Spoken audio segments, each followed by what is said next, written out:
Então, estamos agora nesse ponto aqui de conceitos e definições, já estamos nesse 3 aqui, estamos na metade do caminho para a primeira prova. Aqui, essa parte aqui que a gente vai tratar hoje é uma parte um pouquinho chata, mas é o jeito. Temos que passar por ela mesmo para desfazer alguns conceitos equivocados que a gente tem.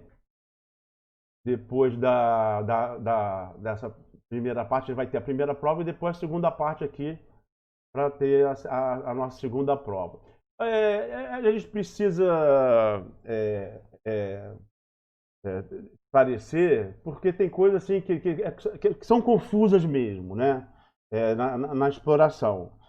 Por exemplo, o caso de derrubada e abate, que pode ser uma atividade, a atividade em si do abate, ou posso estar me referindo a toda aquela parte que não é só o abate, de preparação para o abate, preparação do abate e abate em si, e a etapa, né?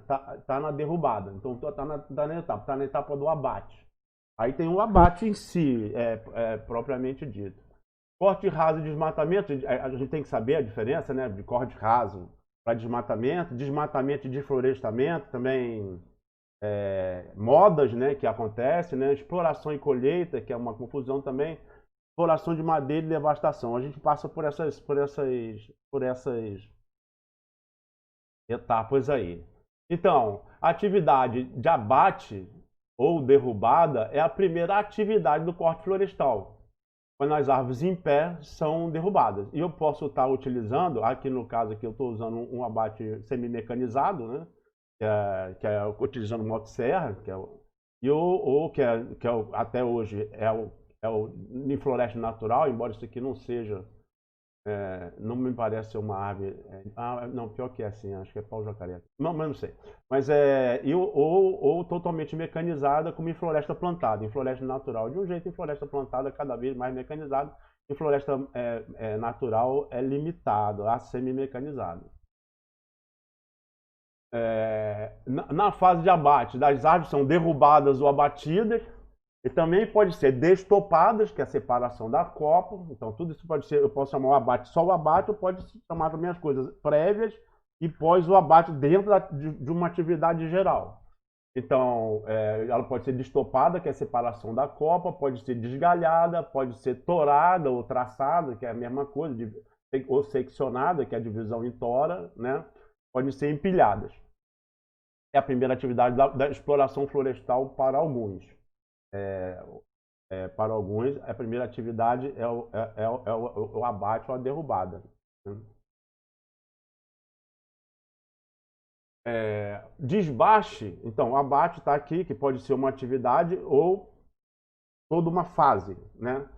Desbaste já é outra coisa.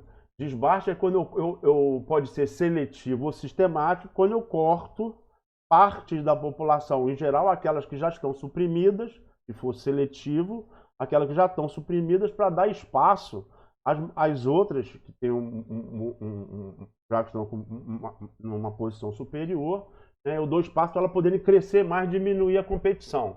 Se for sistemático, pode ser em linha. Uma linha eu tiro, deixo outra linha, tiro uma a cada duas. Mas o desbaste é uma atividade que pode dar um rendimento parcial, né, intermediário,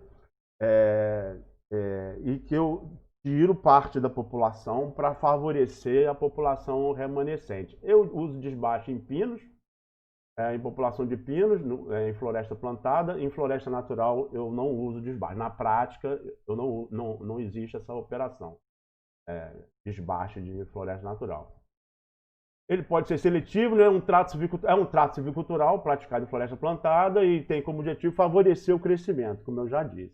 Corte raso já é outra coisa. Corte raso é quando num sistema monocíclico, eu derrubo todas as árvores de um determinado talhão, de um determinado compartimento da floresta.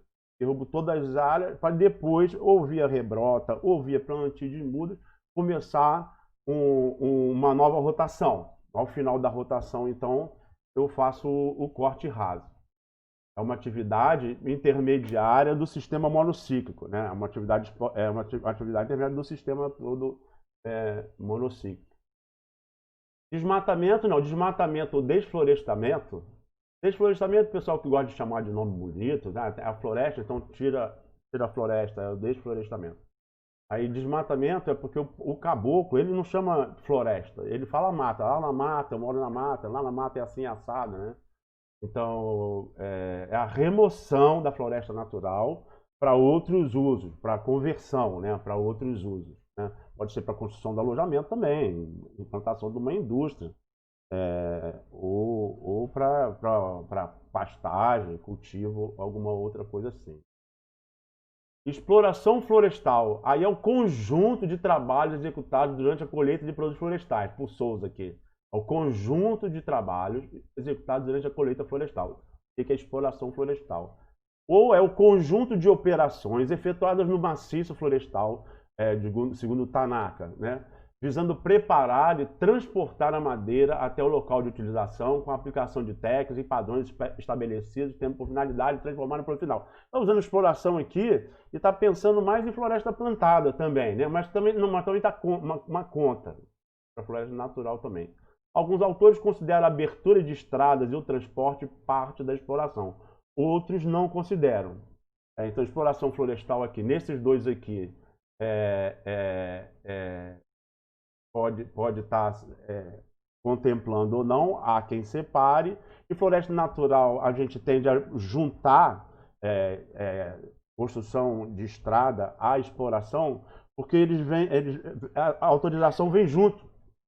Você não pode nem construir estrada e nem pode abater antes da autorização de exploração. Como ela vem junto da Altex, já te dá as duas coisas, em floresta natural sempre é junto, né? Exploração e estrada. Exploração seletiva. Exploração seletiva é o que a gente faz em floresta natural. A gente faz exploração, não é desbaste, é exploração seletiva. A gente seleciona alguns indivíduos que obedecem determinadas características, né? Para serem aproveitados na indústria de serraria. Esse aqui é o sistema de classificação basicão da FAO, né? Que a exploração pode ser seletiva ou corte raso, floresta natural, floresta plantada, a regeneração natural ou artificial, a regeneração natural quando eu deixo haver rebrota, ou as mudas que já estão lá esperando a clareira para poder crescer, ou artificial quando eu produzo muda e insiro. E o favorecimento aqui, que a gente já considera como traço cultural, de baixa intensidade ou de alta intensidade. Essa é a classificação da FAO.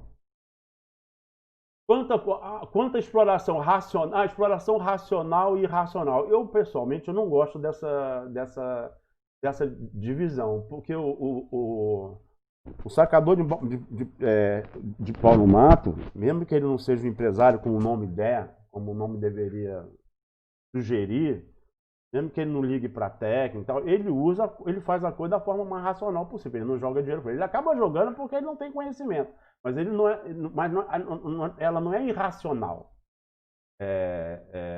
A exploração que dita, quando se fala exploração irracional, está se referindo à exploração convencional. Eu prefiro chamar a exploração convencional. E a exploração racional, que racional não é. Inclusive, quando se usou essa expressão aí, exploração racional, a exploração hoje ela tem muito mais coisa acima dessa dita racional aí, porque essa dita racional aí estava ali, com corte direcional, corte de cipó previamente, corte de liberação de fibra. Mas a gente já evoluiu muito, desde aquela época já evoluiu muito, principalmente com relação a SIG, né? A Sistema de Informação Geográfica, Modelo Digital Terreno, o que permite a gente trabalhar, se for racional, muito mais racional. Então a gente poderia chamar racional e mais racional ainda. Não. É só eu chamo de planejada e uma com baixo planejamento. Aqui é só uma foto famosa, todo mundo já deve ter visto isso. Isso é uma exploração feita por sacador de pau no mato. sem planejamento de estrada, sem planejamento de abate, sem corda de cipó prévia exploração.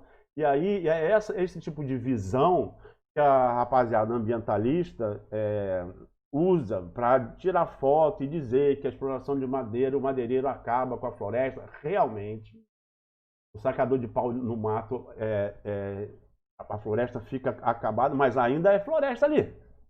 Não é desmatamento. Explorador de madeira, madeireiro, não desmata a floresta. Ele até pode causar até um impacto. Essa foto aqui foi selecionada, um trecho que estava especificamente detonado. Mas é isso aí, não é difícil achar isso numa exploração convencional.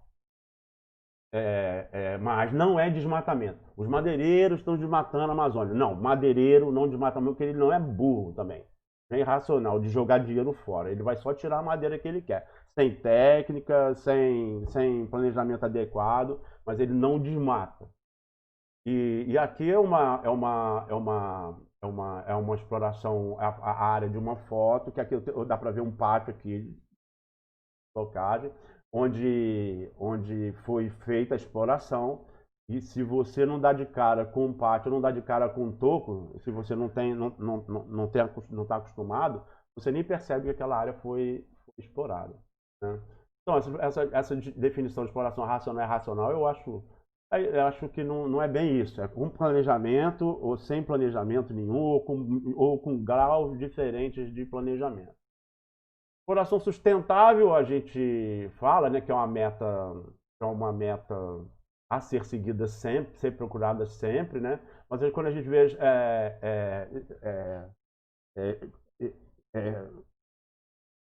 quando a gente vê que quando a gente compara as duas, a gente poderia chamar que essa daqui, com certeza, é muito mais sustentável que essa. Essa daqui, o impacto na floresta e a economicidade, a produtividade, a redução de custo da exploração, né, torna ela muito mais sustentável, tanto ambientalmente quanto economicamente. Exploração de baixo impacto ou de impacto reduzido são outros nomes que dão para essa mesma tipo de atividade. Falaram de baixo impacto, aí o pessoal achou, não existe baixo impacto em exploração, então tá bom, vamos chamar de impacto reduzido. Sistema de exploração, quando eu estou falando de sistema de exploração, eu estou falando de tudo. Tudo mesmo. Um sistema, muitas vezes a gente confunde sistema com um sistema computacional. Quando a gente está falando de um sistema computacional, a gente tem que especificar. Não, um sistema de computacional. Porque quando a gente fala um sistema de exploração, a gente está falando de tudo, inclusive dos softwares utilizados. A gente está falando das máquinas, das atividades, como é que são divididas, dependendo da população que eu estou tendo, se é plantada, se é natural, se é plantada de pinos, que eu vou fazer desbaste, ou de eucalipto, que eu não faço desbaste. Então, dependendo da espécie, do objetivo, o que eu quero, eu vou definir equipes, equipamentos adequados e vou ter, eu posso até querer ter um sistema mais moderno, posso ainda não ter condição de ter um sistema mais moderno, e aí eu vou ter um outro sistema. Mas quando eu falo de sistema, eu estou falando de tudo. Máquina, equipamento, pessoa, equipe, formulário, sistema computacional, né, programas, etc., espécie, sistema silvicultural. O sistema silvicultural também está dentro também vai influenciar, desculpa, está dentro não, o sistema silvicultural também vai influenciar no meu sistema de exploração. A gente precisa padronizar, porque quando a gente não tem definição padronizada, chama uma coisa querendo falar outra, e quando faz confusão, tipo exploração madeireira e desbaste,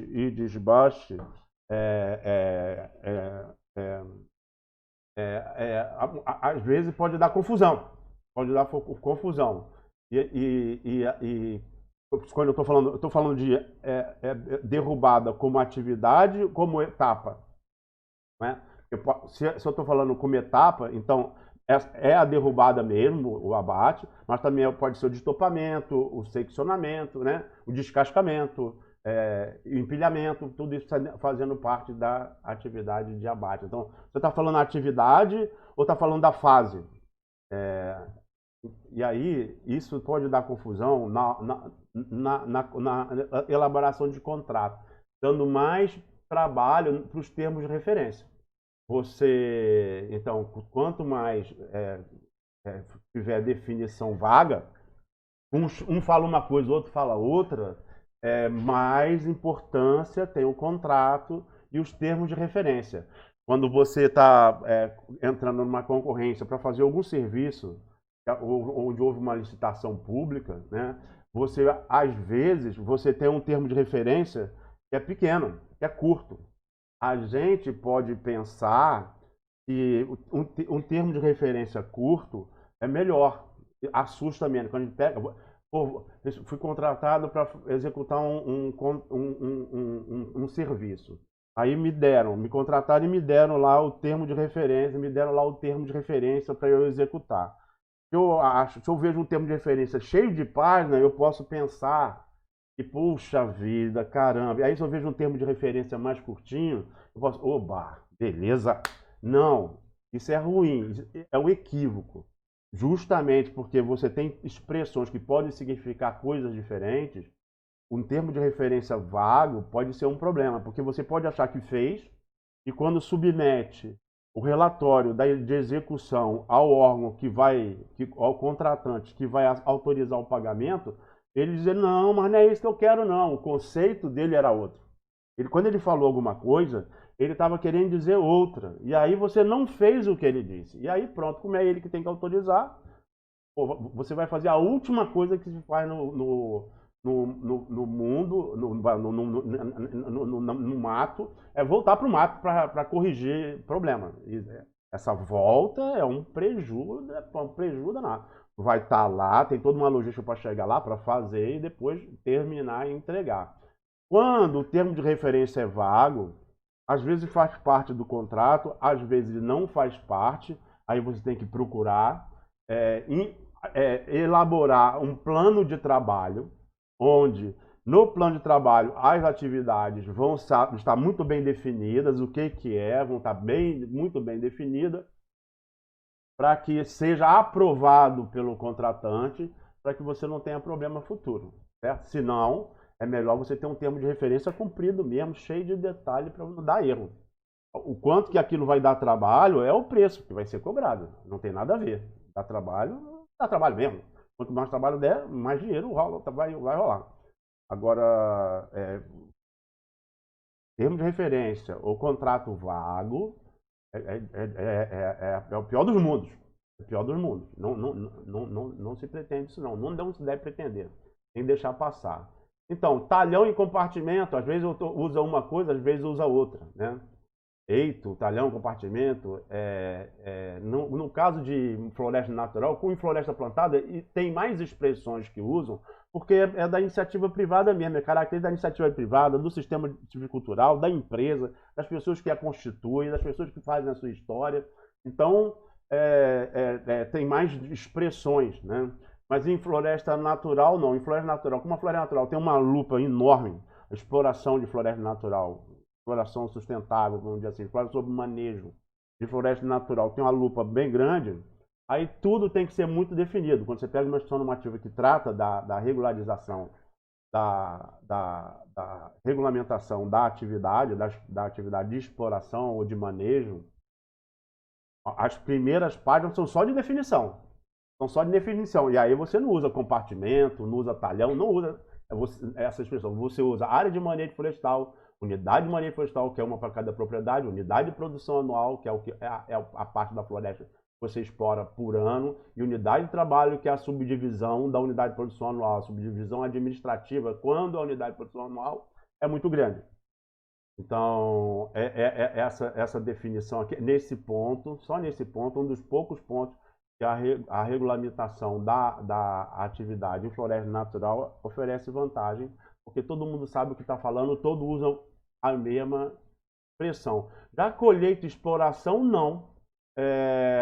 Colheita seria adequado, né, como Malinowski sugere, né, para floresta plantada, e exploração seria adequado para a floresta natural. Como eu faço exploração de recurso vegetal, ou exploração de recurso da fauna, ou exploração da fauna ictiológica, né, de peixe, ou exploração de minério, Eu não estou plantando, eu não estou criando, eu só estou explorando um recurso natural. Mas a Justiça Normativa que trata do manejo da Amazônia, pelo serviço, pelo IBAMA, que é o regulador federal, trata de colheita. Aí usa que não, a gente vai chamar de colheita porque a colheita esse nome colheita se coaduna com a exploração sustentável. Uma bobagem sem tamanho, né? Colheita porque você planta, eu concordo com a proposta de colheita ser o que você plantou, exploração ser o que você não plantou, você está usando recursos, você está explorando de uma forma com mais planejamento, de uma forma mais sustentável, uma forma mais delicada, né? Com menos impacto, pô, que legal, mas continua sendo exploração de um recurso. E não é a mudança de nome que melhora a atividade. No caso de floresta natural, já se chamou só de autorização de exploração, depois aí ficou manejo, aí esse manejo ficou só sob manejo, aí esse manejo ficou queimado, porque ninguém fazia manejo, coisa nenhuma, aí se chamou bom manejo, a Embrapa até usa essa expressão, bom manejo, projeto bom manejo, aí depois virou manejo de baixo impacto, aí depois não pode manejo de baixo impacto, que abate sempre causa impacto, então manejo de impacto reduzido, aí depois manejo de precisão, quando entrou SIG, tudo é manejo, aí depois também tem manejo de uso múltiplo, tudo é manejo. Eu posso manejar uma floresta, eu posso manejar a floresta com mais planejamento, com menos planejamento, com mais aproveitando melhor o recurso, né? Isso tudo está dentro do manejo e o nome não significa muito. Então, aqui é o que eu falei já da colheita e da exploração sugerida pelo Malinowski, mas que a gente pode adotar, mas a instrução normativa que trata de floresta natural não adotou.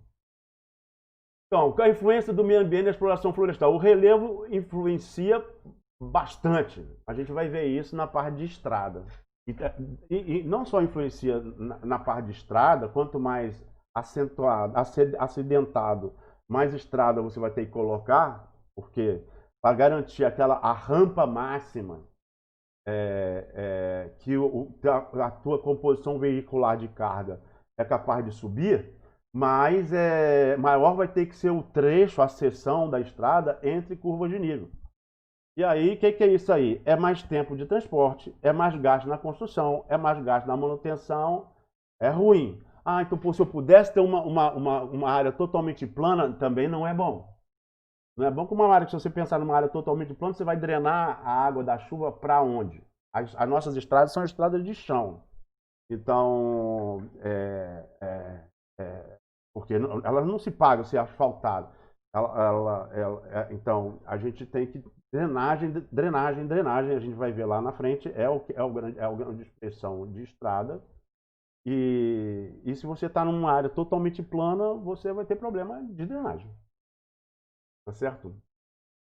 Ou mais problema de drenagem. Vento e chuva, ou mais custo, porque você vai ter que suspender a estrada, né? Vento e chuva dificultam. Bom, no caso de floresta natural, na época da chuva nem pode, na época de floresta plantada pode dificultar, claro, mas cada vez mais, o que não quer dizer que seja sempre dentro de uma cabine, mas cada vez mais na floresta moderna, a exploração florestal em floresta moderna, em grande empresa, o indivíduo, o operador, está dentro de uma cabine refrigerada, né, climatizada, mas quando está chovendo, e aí for plantio de eucalipto, por exemplo, a celulose, trabalha 365 dias por ano, e aí quando está chovendo muito, tem que continuar trabalhando. Aí tem escorrega, tem rola, tem patina, tem aquelas coisas natural de chuva, influencia sim. Também quando não está chovendo, temperatura elevada também influencia também no cansaço. Se você está trabalhando em floresta natural, por exemplo, atividade que é pouca coisa é mecanizada na floresta natural, censo florestal, por exemplo, fazer na chuva é muito mais confortável. Inventário fazer na chuva é muito mais confortável. Quando está chovendo demais, está perigando, tá ventando e chovendo demais, tá em árvore caindo, aí é melhor não. Mas uma chuva normal é muito mais confortável trabalhar na chuva do que trabalhar na seca em função do calor. A hidrografia influencia de diferentes maneiras, né? O transporte tende a ser bem mais barato, né? Por meio de hidrovia, né? Aqui estou usando uma chata aqui, uma balsa, né? Uma chata, né? E aí, se for rio abaixo, é só vai descendo, e normalmente no norte sempre rio abaixo, o transporte, né? Para ir para rios cada vez mais largos, para chegar na indústria, né? E aí eu vou usando igarapés cada vez mais estreitos e vou juntando, e nisso vou juntando cada vez mais, até antigamente não usava chata, não se usava balsa, né, que eu estou falando, usar só árvores que faziam tipo um cercado boiando, né? E faziam tipo um cercado e amarradas com cabo de aço, né? Para não se desfazer. E aí um motorzinho descendo, porque é rio abaixo mesmo, só conduzindo aquele mar de perder de vista de árvore abatida que veio de cada igarapézinho, né? A gente chama da exploração de várzea, a exploração de até 500 metros acima do nível do leito do rio, onde a árvore é abatida e vem para o igarapé. Depois, quando vem a cheia, isso é feito na seca, quando vem a cheia, muita coisa já fica boiando, outras coisas têm que ser arrastadas para a beirada, e quando árvores que têm densidade maior, que não vão boiar, são amarradas em árvores que boiam, não é? A hidrografia também influencia na APP nos dois casos. A APP em floresta plantada faz sentido, área de preservação permanente, porque é um corredor ecológico, ela mantém o leito do rio no lugar certo, né? Então evita assoreamento. É importante, em floresta plantada a APP é importante. Em floresta natural, a APP não faz o menor sentido, porque você não desmata. Tá certo? Você não poderia construir uma estrada, até você pode cruzar a APP com uma estrada, você faz uma ponte e tal, mas você não pode explorar na APP. Não poderia também construir um pátio na APP em geral. Às vezes você tem um porto ali, né? Aí tem que ter mesmo, tem que desmatar e tem que conter. Você não pode desmatar a APP. E aí, no caso da importância da APP em floresta plantada, que seria corredor ecológico para manter o rio no lugar e para topo de morro, zona de captação, no caso de floresta natural não tem desmatamento, então não faz menor sentido o APP e a gente tem uma perda de rentabilidade da área porque a APP é bastante considerável, né? Pega até, sei lá, pega uma porcentagem super considerável da área que a gente poder explorar.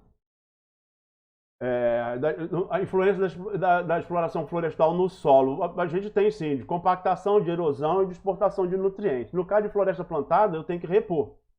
Não tem outro jeito. No caso de floresta natural, não. O trabalho de Souza e Jardim viram que o que a floresta recebe de aporte é mais do que o suficiente para reduzir o que ela exporta com a exploração. Inclusive porque a exploração é super seletiva. A gente tira muito pouco da floresta.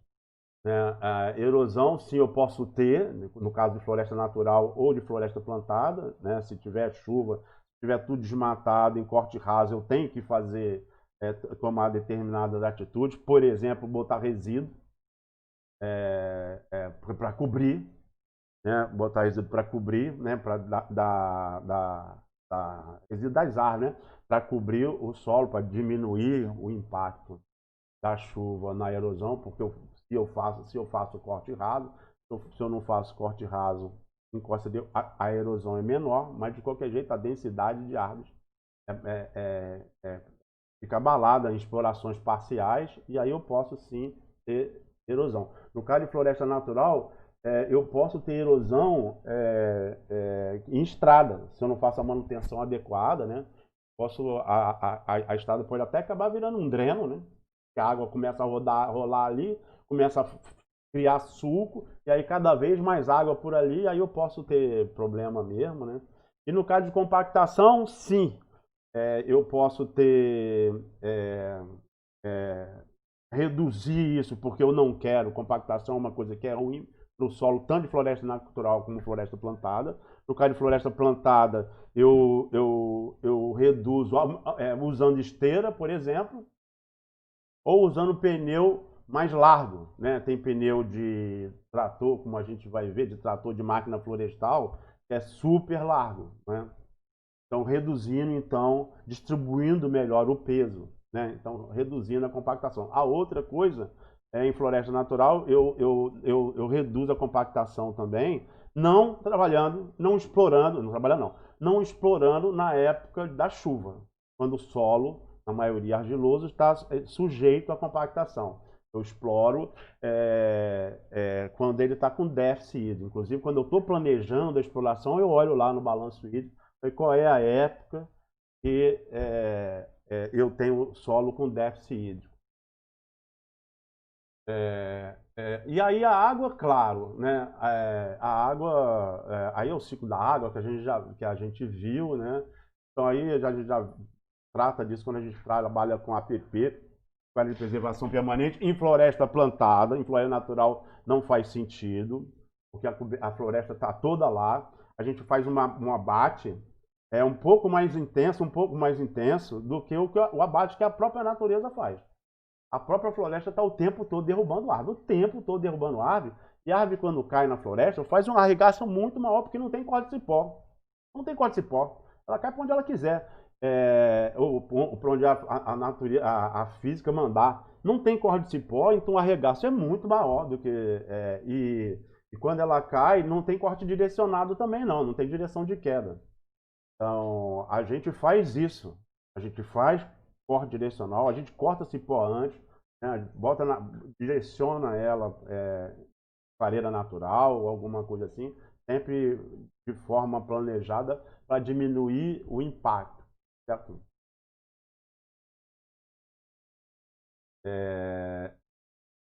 Aqui a gente tem um exemplo do que pode dar quando a gente desmata tudo, né? A ideia aqui era ter pasto, né? E olha o que aconteceu. Já foi completamente o leito do rio, assoreamento, o leito do rio, Vossoroca em pleno desenvolvimento, né? Vindo por aí, e aí o próprio agricultor ou pecuarista que precisa d'água para, de repente, quando ele era pequeno, ele até é, é, tomava banho no igarapé, que agora não tem mais. Agora seca numa determinada parte, assoreou, ele agora não tem água para a agricultura dele. Aqui a gente já viu essa foto aqui, uma foto de exploração seletiva em área de várzea, né? Em área de terra baixa.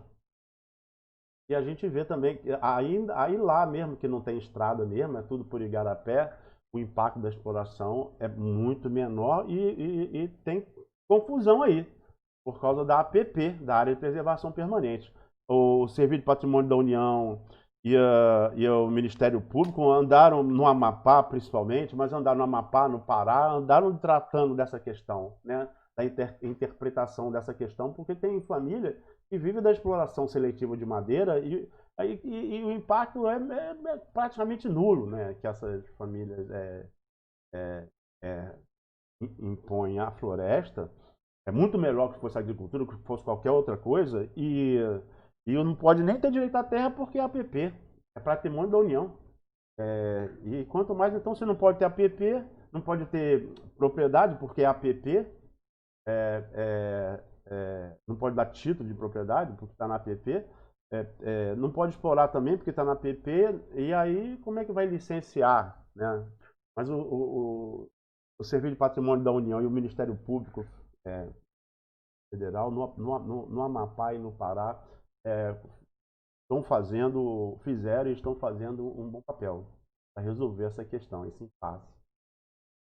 Exploração florestal e meio ambiente, no ar poeira, claro, corte raso, assim, claro que vai ter na época da seca, na época da lama vai ter chuva, na época da chuva vai ter lama, na época da seca vai ter poeira.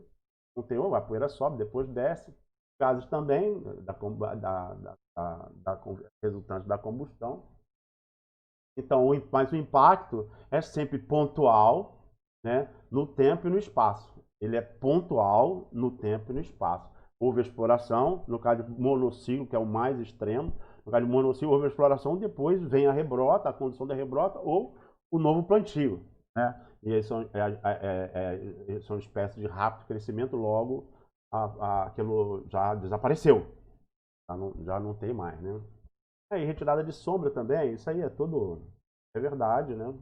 É a mesma coisa do ruído, embora cada vez mais tenham máquinas com redução de ruído, né?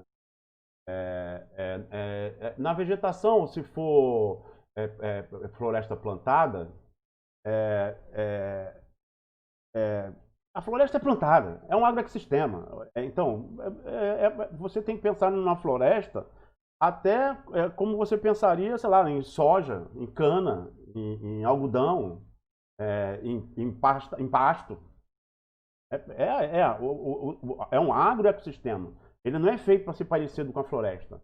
Então, o empobrecimento da exploração florestal no meio biológico, da atividade florestal no meio biológico, em caso de floresta plantada, monocíclico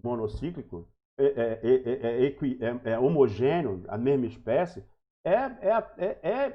seria semelhante a de qualquer outra cultura, sendo que ele não é semelhante, ele ainda tem uma vantagem, porque o ciclo de exploração é muito mais espaçado, o ciclo de corte é muito maior do que no plantio de soja, no plantio de milho, no plantio de qualquer outra desses cultivares agrícolas aí. No caso de exploração natural, então, novamente o Jardim e Souza também fizeram uma boa revisão dos impactos da exploração no meio biológico, e eles concluíram que não tinha nenhum estudo que comprovasse isso. Essa onça aqui que está aparecendo aqui, ó, isso aqui é de uma irresponsabilidade absurda. Absurdo. Você tem que pensar, em vez de você olhar isso daqui, você tem que pensar que é um problema do Brasil, que confunde caminhão toureiro com sinônimo de impacto. Isso é por causa da própria televisão. Que bota lá, caminhão toureiro, motosserra, árvore caindo, fogo, bicho queimado, bota tudo num pacote só, mas na verdade, em floresta natural, em floresta plantada, realmente é um agroecossistema, só que tem vantagem em relação às outras culturas, porque o ciclo é muito maior, né? Fica muito mais tempo coberto do que não coberto. O que não fica coberto na hora da exploração é uma parte menor da área cultivada, é uma parte menor, é igual soja que você cultiva tudo, é uma parte menor, o milho que você desmata, ou cana que vai tudo, é só um seteavo, né, ou mais, né, ou menos, quer dizer, ou menos, e é por pouco tempo, que é espécie de rápido crescimento, logo, mas ali é um agroecossistema, ali não é para ter fauna, pode até ter, e tem mesofauna e tudo, até bicho que passa por ali, mas não é para ter, ali é para cultivar, como também não é para ter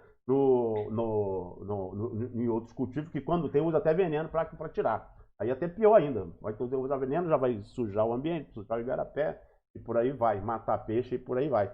No caso, em floresta natural, é justamente a exploração florestal, o manejo florestal, que tem a função benéfica na floresta, porque ele conserva. O Estado pode até dizer, não, aquilo ali é uma reserva. Quem cuida?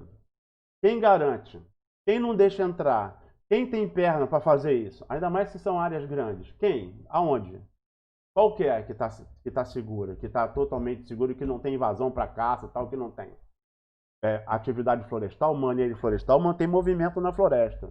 E mantém a floresta, e é só quem nunca andou numa floresta natural, mesmo na época da exploração, que a exploração é seletiva, tá certo? Pode estar algum susto até na hora que está a motosserra tocando, caminhão passando e tal. Mas no dia seguinte, quando você sai, tem rastro de bicho na estrada.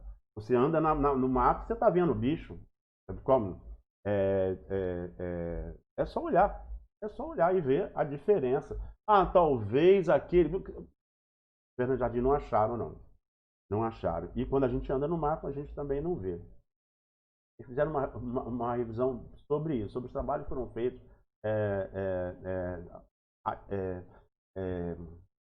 identificando impacto na fauna, impacto da exploração na fauna. É lógico, se eu vou abrir um pátio numa área, um pátio de estocagem, e eu abro vários pátios numa área, a legislação limita em 0,7% a área de pátio e floresta natural. 0,7% é o máximo.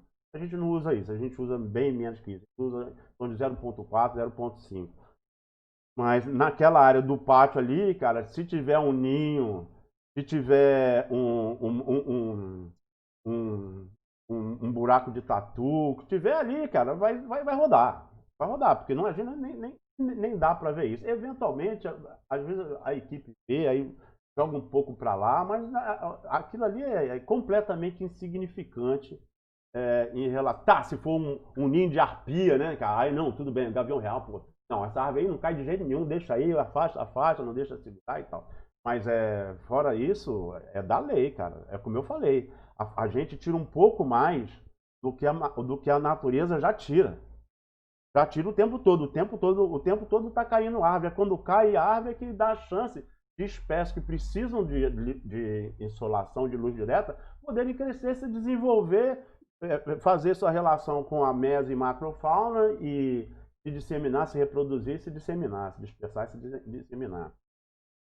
Aqui, exploração florestal versus meio antrópico, sim, a gente tem impacto na paisagem, no caso de floresta plantada, mas como falei, uma pequena parcela em relação à área toda objeto do manejo. Pelo contrário, você está tanto em floresta plantada quanto em floresta natural, em função da evapotranspiração, o impacto é menor e o clima também é mais agradável. O clima é mais agradável quando você tem a substituição, né? Quando você tem pasto, ou quando tem alguma outra coisa assim, que a insolação é direta, né? Esse impacto visual aí é pontual e é por um tempo limitado. É pontual e no tempo e no espaço. No caso, aspectos socioambientais, poxa vida, a atividade florestal ela é uma promotora de emprego. No caso de floresta plantada, vem reduzindo a quantidade de emprego, pode-se reduzir a quantidade de emprego se a empresa não cresce. A tendência das empresas é crescer cada vez mais, então cada vez mais promover emprego. Mas reduz a quantidade de mão de obra porque tem cada vez máquinas mais produtivas, mais especializadas. Porém, aqueles contratados são mais especializados e ganham mais. O salário aumenta. Quem dera que a gente não tivesse nenhum peão orelha seca no Brasil, que todo mundo ia ser técnico mais elaborado e com salário melhor. No caso de floresta natural, não. No caso de floresta natural, não dá.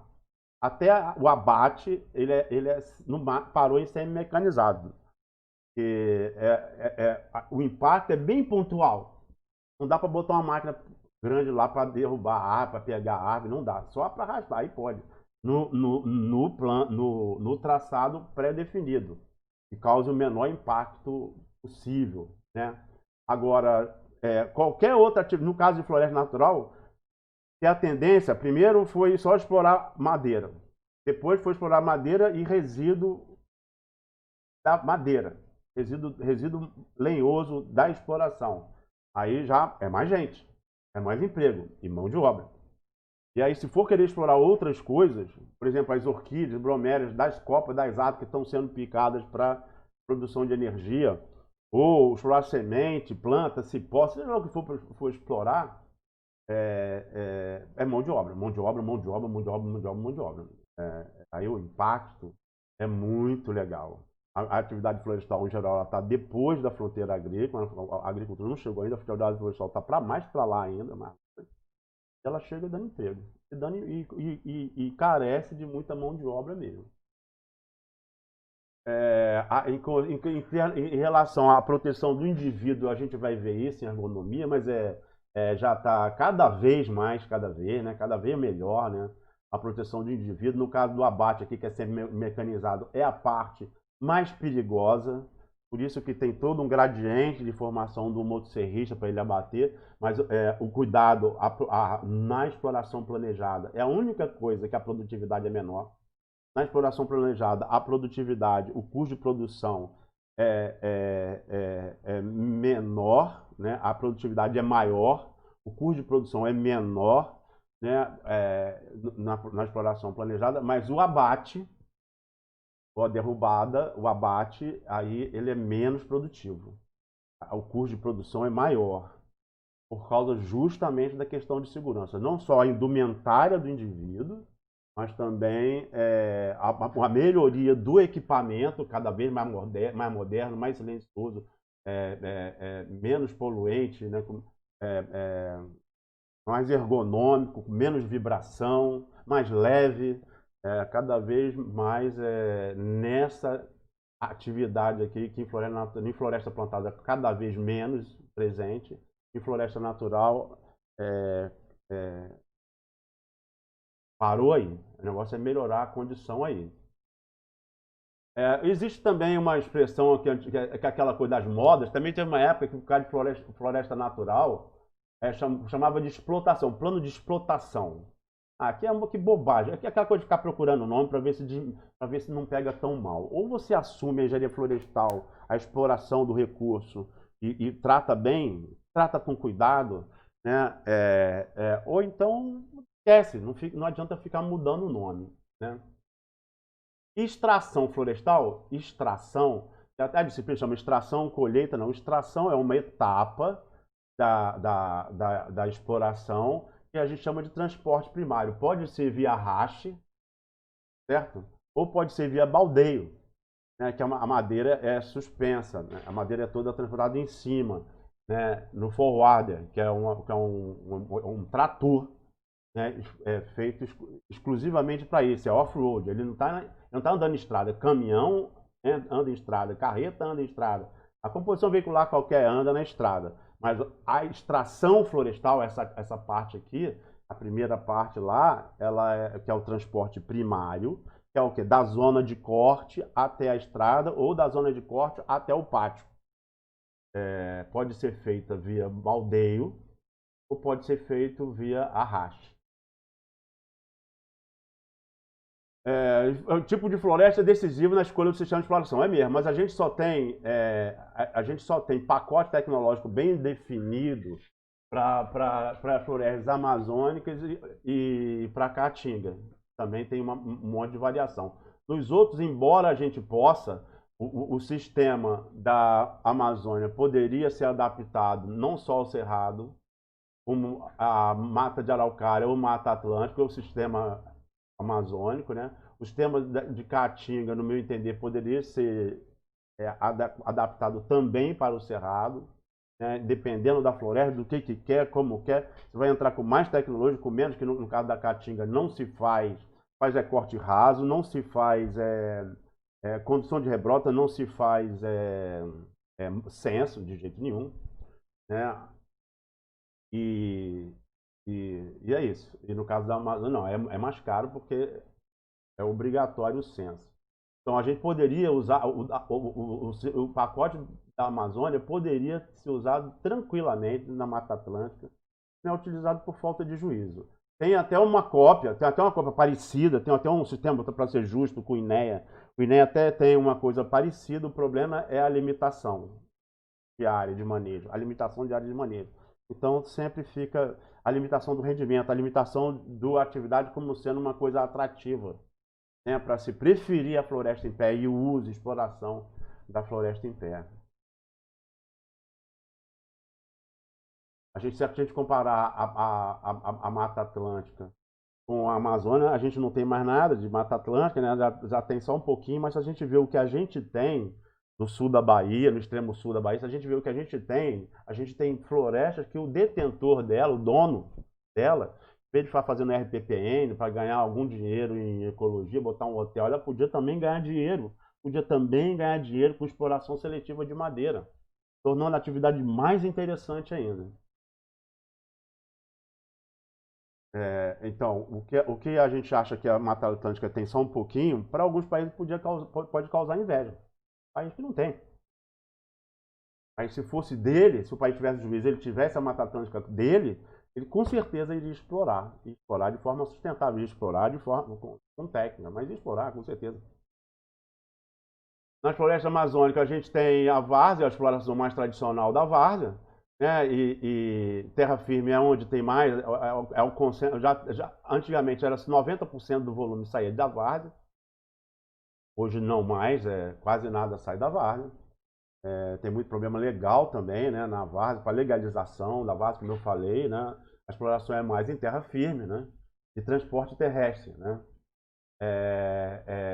Nos dois casos, a exploração seletiva, como eu falei, feita direito, quem não conhece não sabe, que ali não percebe que ali teve exploração, não tem nada a ver com a atividade madeireiro desmata a Amazônia, isso é de uma ignorância, de uma estupidez sem tamanho, a não ser que tenha origem, eu imagino que seja, na época que não tinha exploração de terra firme, o cara recebia dinheiro do Estado para desmatar, incentivo fiscal do Estado para desmatar, tocar fogo e plantar pecuária, por exemplo, ganhava dinheiro da Sudão para fazer isso, não é? E aí o cara, para aumentar o rendimento, ou diminuir o custo da exploração, ele vendia madeira. Aí o madeireiro chegava lá, fazia uma exploração seletiva. Mas esse madeireiro, ele só fazia uma exploração seletiva na área que depois ia ser derrubada e queimada. Mas quem derruba e queima é o pecuarista, é o agricultor, não é o madeireiro. Quando o cara fala uma coisa dessa, quer dizer que ele não tem a menor ideia do que ele está dizendo. Madeireiros desmatam.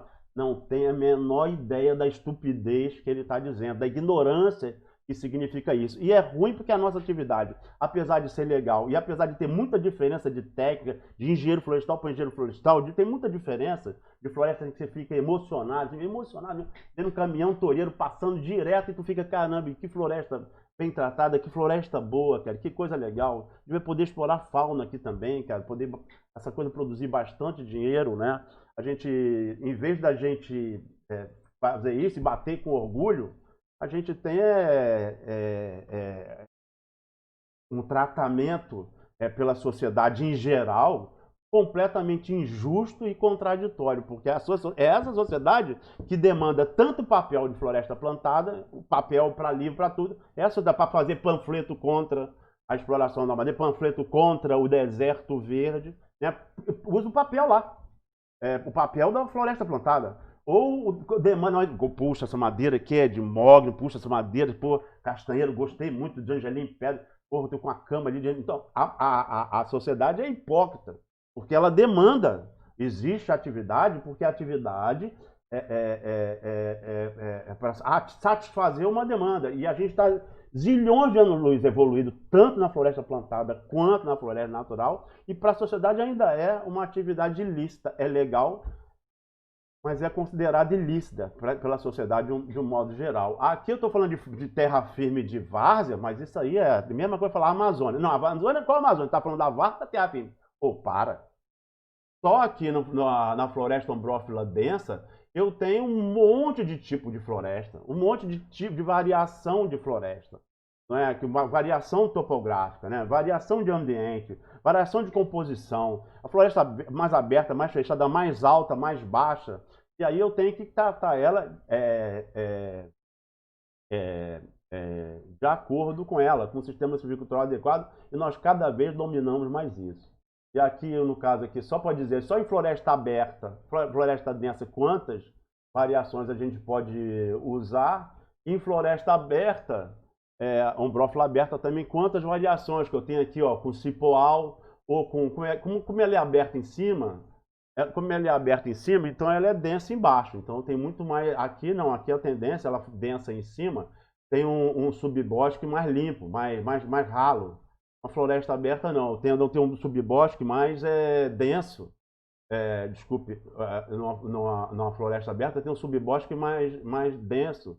Ou aí quem vem dominando? Ou é cipó, ou é palmeira, ou é banana sororoca, ou é tabocal. São as quatro faces que eu tenho em floresta aberta, né? Floresta ombrófila aberta. cada uma delas também tem sua característica, né? Então, quanto mais você aumenta a sua lupa, mais você vai percebendo a diferença. E essa diferença é tamanha que você não consegue uma UPA, falei lupa antes, agora estou falando, você não consegue uma UPA igual a outra. Não consegue uma UPA tem uma estrutura e a outra UPA, mesmo que seja na mesma floresta, na mesma face, uma UPA tem uma estrutura horizontal, que eu estou falando de composição florística, uma outra UPA do lado dela, contígua a ela, tem uma outra composição florística, tem uma outra estrutura horizontal.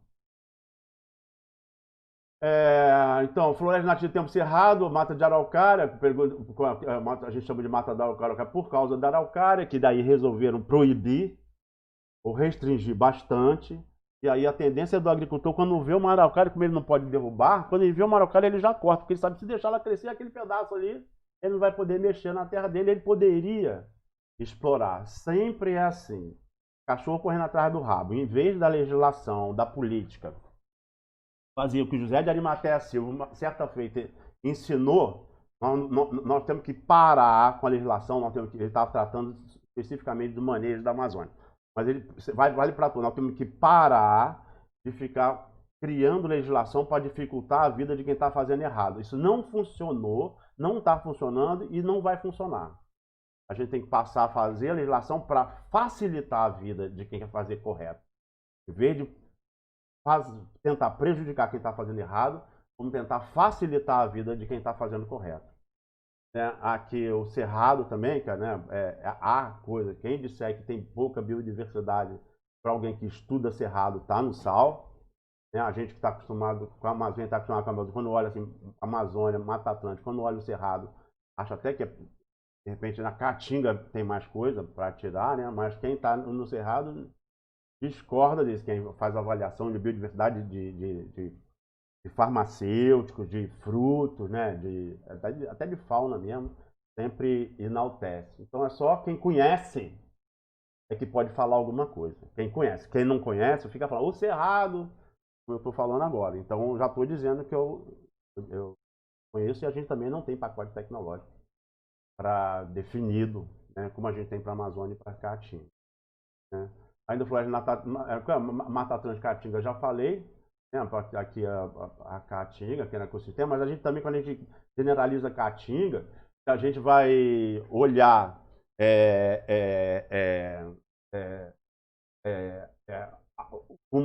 ampliando o zoom no tipo, então nós temos vários tipos. Né? No bioma, que é um bioma eminentemente brasileiro, está todo dentro do Brasil, mas a gente tem vários tipos de caatinga, não só no IBGE classificando, como a Associação de Plantas do Nordeste também, que produz muita informação acerca dela. Né? Então a gente também não pode pensar, só porque está olhando a caatinga assim, pensar que a gente está tratando com uma coisa simples. Apesar do corte raso ser o pontual também, numa parte, o método, né?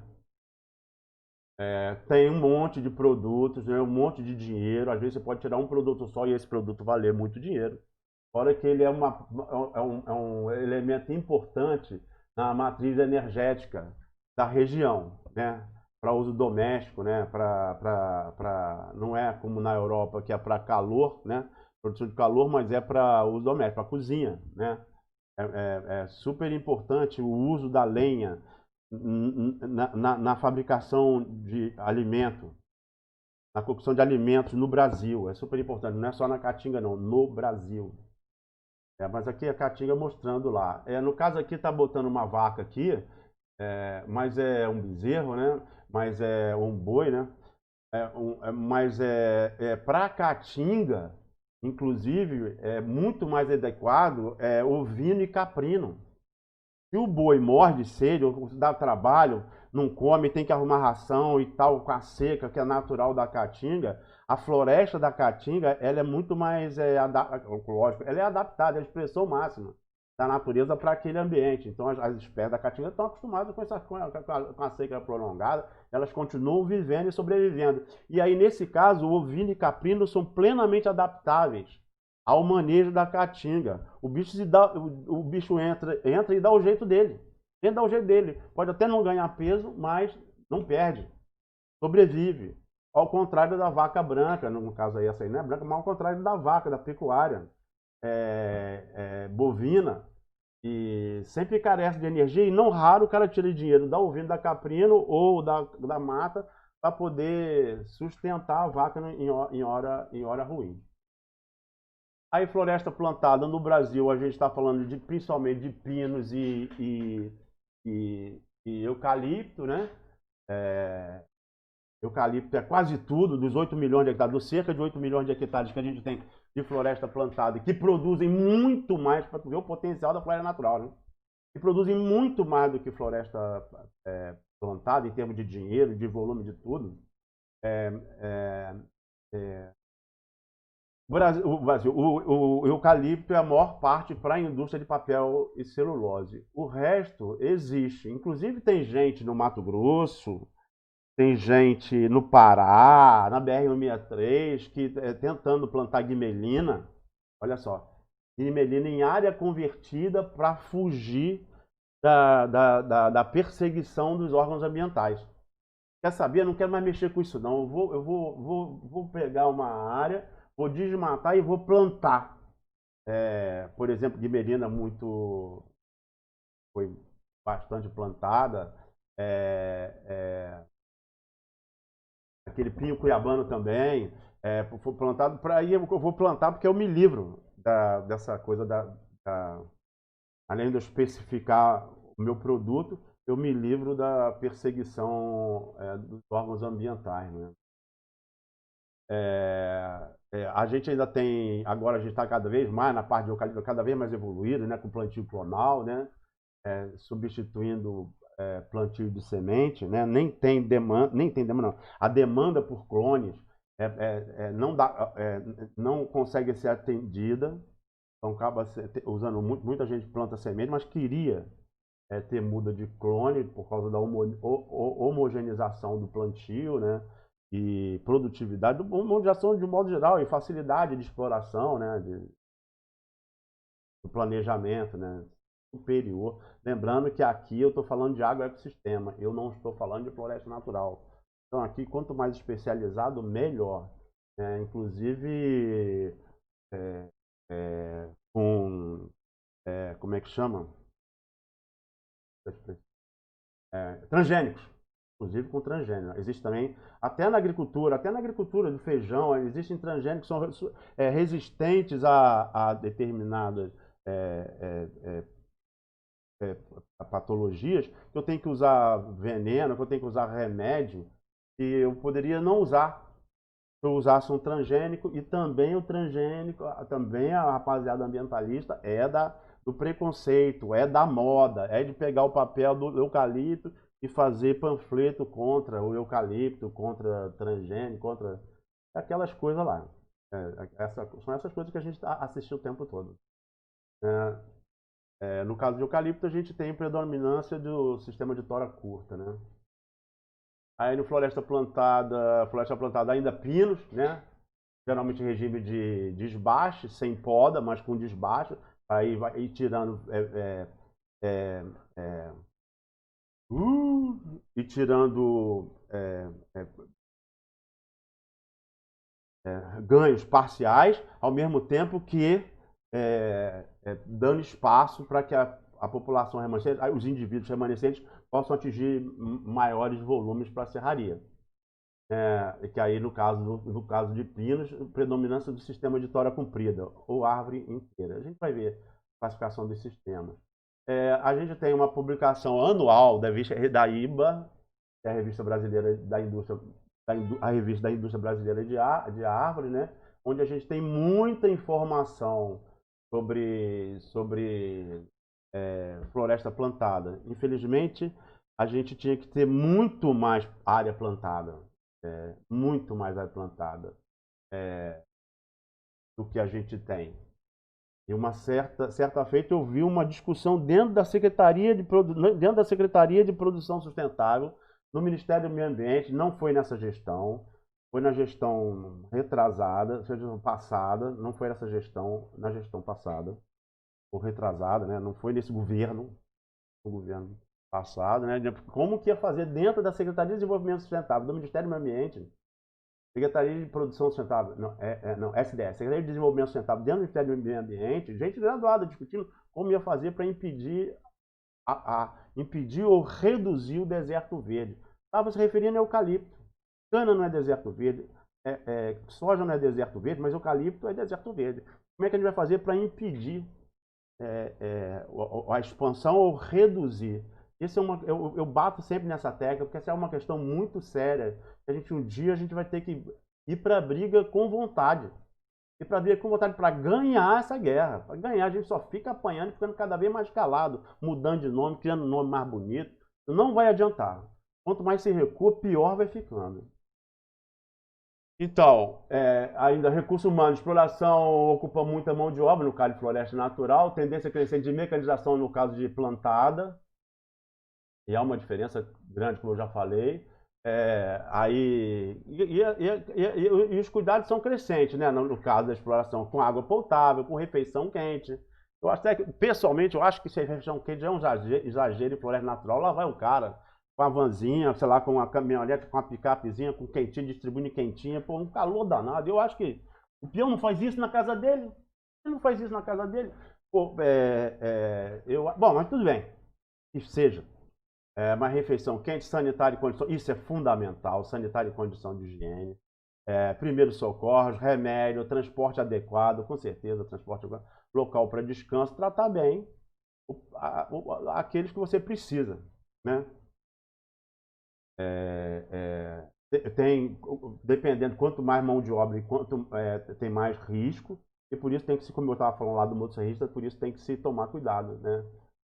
Para evitar acidente, diminuir, porque como tudo é muito planejado, no caso do manejo florestal, como tem que ser feito, não tem ninguém sobrando. Então, se alguém se machuca, mesmo que não seja grave, mas que tira ele daquele dia, daquele expediente, parou a equipe inteira. O grau de instrução, ainda no Brasil, predomina o grau de instrução baixo, né? O nível de informação influencia no treinamento, né? Quanto mais a formação do cara, mais ele pode se especializar, se treinar cada vez melhor, né? Nos controles, né? Você precisa do monitoramento, embora eu já falei, floresta plantada cada vez mais mecanizada, com mão de obra cada vez mais especializada. Mas esse predominância do nível do baixo nível de instrução, o baixo nível de instrução formal, como eu estava falando na floresta natural lá, você precisa do caboclo e que ele seja caboclo, que ele seja da área lá, porque ele conhece, ele tem noção de direção, sem bússola, ele sai e ele volta. Sabe como? Não todos, é claro, que também não dá para generalizar, mas é uma tendência dele conhecer várias espécies, dele poder dizer na hora que ele está falando para uma pessoa, para onde é que ele vai, para onde é que ele foi, onde é que ele viu determinada coisa, ele sabe o que ele viu no caminho para poder descrever. Sabe como? Ele sabe onde é que ele pode botar a mão, onde ele não deve, ele tem que tomar mais cuidado, ele sabe, ele está acostumado, ele é nascido e criado no meio, então ele é muito útil. Se você der um terçado para ele sabe como usar, sabe como afiar. Você pegar uma pessoa do centro urbano, quiser botar lá na atividade florestal, o risco é sempre muito grande. O risco é sempre muito grande. Esforço físico também. Aí é a questão que a gente vai ver lá na frente. Esforço físico tem atividade que não tem outro jeito. Abate semi-mecanizado. Esforço físico. Censo florestal, subindo e descendo pirambeira. Em floresta submontana, densa submontana, subindo e descendo pirambeira. Beleza, é esforço físico, mas aí o que a gente vai aprender é trabalhar com esforço, monitoramento não só da máquina e do equipamento, mas monitoramento do indivíduo e o descanso adequado, descanso e alimentação adequada. Eu aqui, então, recurso humano e exploração, incentivo, às vezes acontece, de negociação, né? Claro, como é importante tomar cuidado para não haver exagero e aí a provocar acidente, dar um tiro sair pela culatra, mas às vezes você tem que fazer mesmo, quando você está com uma agenda curta, aconteceu alguma coisa por algum motivo, uma solução de continuidade, mudança de metodologia, mudança de equipe, mudança do gerente, sei lá, e as coisas não aconteceram como normalmente acontece. A indústria de celulose, por exemplo, não pode parar, Então tem que estar o tempo todo sendo abastecida, e a exploração na floresta natural tem só aquela janela lá do déficit hídrico, que em geral é em torno de 3 meses a 3 meses e meio por ano. Tem que dar certo. E aí, quando não vai dar, aí vale a pena negociar com a turma.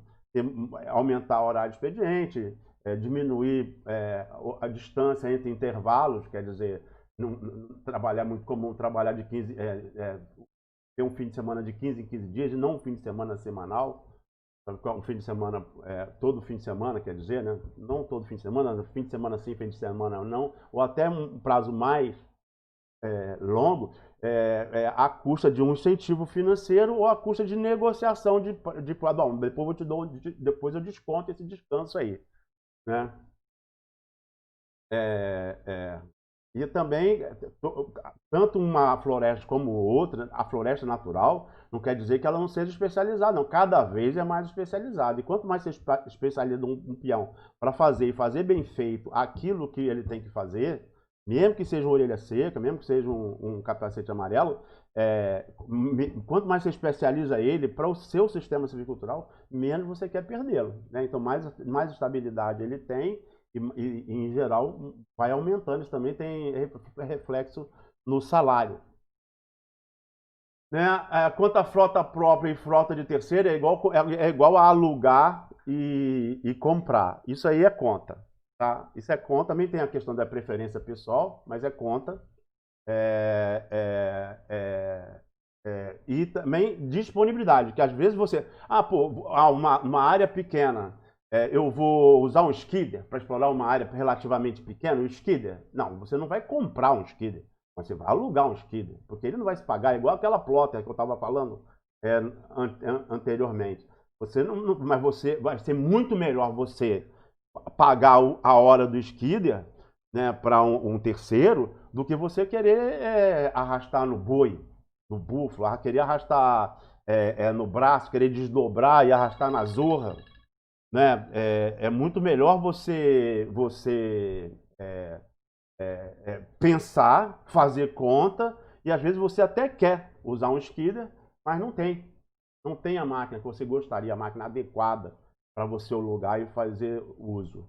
É isso aí que eu tenho a dizer. A gente vai falando dessas coisas o tempo todo no decorrer da disciplina. Isso aqui é só aquele sobrevoo geral, que vale a pena dar um page down, né? Dá pena dar uma passada correndo, para ver pelo menos as coisas mais importantes de nome inadequado, né? De denominação, essas coisas assim. Algumas coisas têm nome bem específico. Desbaste não é corte seletivo, desbaste é uma outra coisa, embora possa ser em aves colhidas seletivamente, né? Não desbaste sistemático, mas desbaste é uma coisa, exploração seletiva é outra coisa. Exploração seletiva é uma coisa, desbaste é outra coisa. Embora o desbaste possa ser seletivo, possa ser sistemático. E aí aquele monte de expressões que a gente usou. Falou? Grande abraço. Tamo junto.